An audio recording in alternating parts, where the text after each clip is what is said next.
విజయవాడలో భారతీయ జనతా పార్టీ రాష్ట్ర కార్యాలయంలో ఆంధ్రప్రదేశ్ ఏపీ బీజేపీ ఎన్నికల నిర్వహణ కమిటీ ఏర్పాటు చేయడం జరిగింది. దాదాపుగా 3 వారాల క్రితం రాష్ట్ర స్థాయిలో ఒక కమిటీ, ఎన్నికల నిర్వహణ కమిటీ వివిధ బాధ్యతలు సంబంధించినటువంటి 37 అంశాలతో వివిధ కమిటీలను ఏర్పాటు చేసిన ఆ కమిటీ మొదటి మీటింగ్ ఫిజికల్గా ఈరోజు రాష్ట్ర అధ్యక్షురాలు పురంధరేశ్వరి గారి అధ్యక్షతను నిర్వహించడం జరిగింది. ఇటువంటి కమిటీలని జిల్లా స్థాయిలో, పార్లమెంటు జిల్లా స్థాయిలో, అలాగే అసెంబ్లీ స్థాయిలో కూడా దాదాపుగా 1-2 నెలల క్రితమే ఆ కమిటీని ఏర్పాటు చేసుకోవడం జరిగింది. సో ఈరోజు సమావేశంలో రాష్ట్ర స్థాయి కమిటీ ప్రతి ఒక్క సమూహం ఎటువంటి కార్యాచరణ చేపట్టాలి, ఎన్నికల్ని కేంద్ర భారతీయ జనతా పార్టీకి ఉన్న అనుభవాల మేరకు వివిధ రాష్ట్రాల్లో విజయం సాధించినటువంటి భారతీయ జనతా పార్టీ అటువంటి కార్యాచరణని ఆంధ్రప్రదేశ్లో కూడా మరి అటువంటి అమలు చేయాలన్నటువంటి ఉద్దేశంతో ఈ కమిటీ ఏర్పాటు చేయటం జరిగింది. దీనిలో 37 వివిధ అంశాలకు సంబంధించిన కమిటీలు, A to Z ఎన్నికలకు సంబంధించి అన్ని అంశాలకి సంబంధించిన సభ్యులు రావటం జరిగింది. సో ఆ కార్యాచరణతో ఈరోజు భారతీయ జనతా పార్టీ ఎన్నికల సమాయత్తానికి ఒక ప్రధాన ఒక కార్యక్రమాన్ని చేపట్టడం జరిగింది. రానున్న రోజుల్లో 26 ఫిబ్రవరి 27న కేంద్ర రక్షణ శాఖ మంత్రి, భారతీయ జనతా పార్టీ మాజీ జాతీయ అధ్యక్షులు, అత్యంత సీనియర్ నాయకులైనటువంటి పెద్దలు రాజ్నాథ్ సింగ్ గారు కూడా రాష్ట్ర పర్యటనకు రావటం జరుగుతోంది. ఒకే రోజు 3 క్లస్టర్లలో, అంటే పార్లమెంటు క్లస్టర్లుగా మొత్తం రాష్ట్రాన్ని 5 క్లస్టర్లుగా విభజించి ఒక్కొక్క క్లస్టర్లోనూ ఒక్కొక్క సమావేశం వారితో నిర్వహించడం జరుగుతోంది. ముందుగా వారు ఉదయం విశాఖపట్నంలో ఒక ఇంటలెక్చువల్ మేధావుల సదస్సుని సంబోధిస్తారు. ఉదయం సుమారు 9-11 గంటల మధ్య.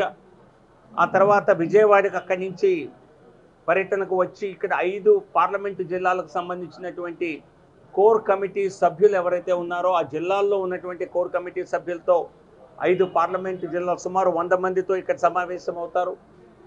ఆ తర్వాత గోదావరి జిల్లాల క్లస్టర్కి సంబంధించి రాజ్నాథ్ సింగ్ గారు మరొక సమావేశంలో బూత్ స్థాయి అధ్యక్షులు, కార్యకర్తలందరితోనూ సమావేశం అవుతారు.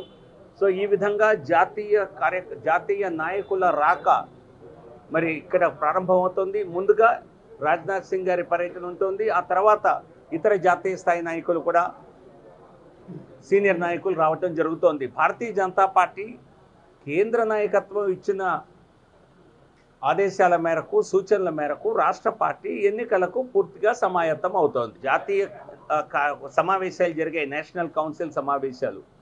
ఆ సమావేశాల్లో ఏ విధంగా వచ్చే ఎన్నికల్లో నరేంద్ర మోదీ గారి నాయకత్వంలో దేశం మొత్తం మీద 370 సీట్లకు పైగా భారతీయ జనతా పార్టీ విజయం సాధించాలి, ఎన్డీఏ కూటమి 400 సీట్లకు పైగా ఏ విధంగా సాధించాలి అన్న దానిపైన దిశానిర్దేశం జాతీయ నాయకత్వం చేయటం జరిగింది. అందులో దేశ ప్రధాని నరేంద్ర మోదీ గారు, దేశ హోంమంత్రి అమిత్ షా గారు, జాతీయ అధ్యక్షులు నడ్డా గారు, రాజ్నాథ్ సింగ్ గారు, ఇతర అనేక మంది పెద్దలు మాట్లాడటం జరిగింది.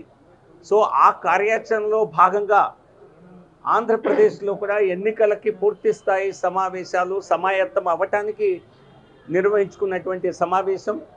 ఎన్నికల పోటీకి సంబంధించిన అంశాన్ని జాతీయ నాయకత్వం, భారతీయ జనతా పార్టీ రాష్ట్ర నాయకత్వానికి తెలియజేస్తుంది. ఇప్పుడు దానిపైన ప్రత్యేకంగా స్పందించే అవకాశం కానీ అవసరం కానీ లేదు. ఒక జాతీయ పార్టీగా ఈ రాష్ట్రంలో ఇండిపెండెంట్గా నిర్ణయాలు ఉండవు.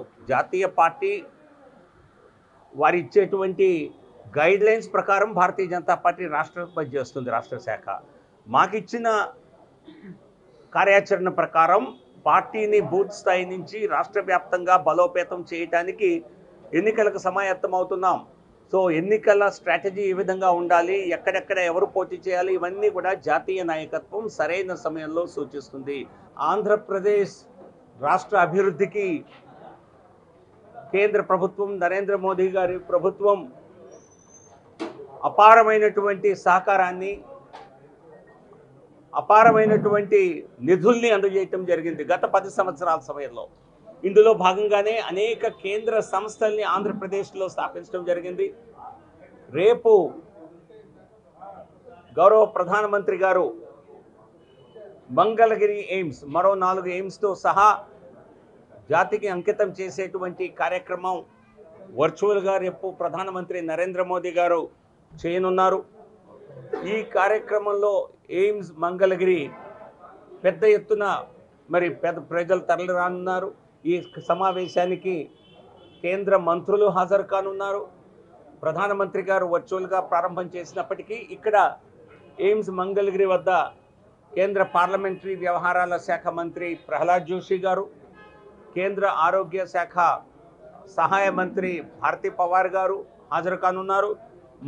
మేము కూడా అనేక మంది భారతీయ జనతా పార్టీ ఆంధ్రప్రదేశ్కి చెందినటువంటి మేము అనేక మంది పాల్గొనున్నాం. నేను స్వయంగా వెళ్ళనున్నాను.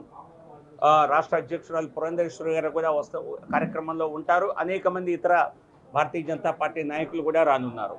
అలాగే ఎల్లుండి 26వ తేదీ ఉదయం 10:30 గంటలకు దేశవ్యాప్తంగా అమృత్ భారత్ పేరుతో ఏవైతే రైల్వే స్టేషన్స్ని ప్రధాని నరేంద్ర మోదీ గారు దేశవ్యాప్తంగా నిర్మిస్తున్నారో, దీని కింద రైల్వే స్టేషన్స్ని అధునాతనంగా మోడర్న్ ఎయిర్పోర్ట్స్ మాదిరిగా రైల్వే స్టేషన్స్ని తీర్చిదిద్దుతున్నారు.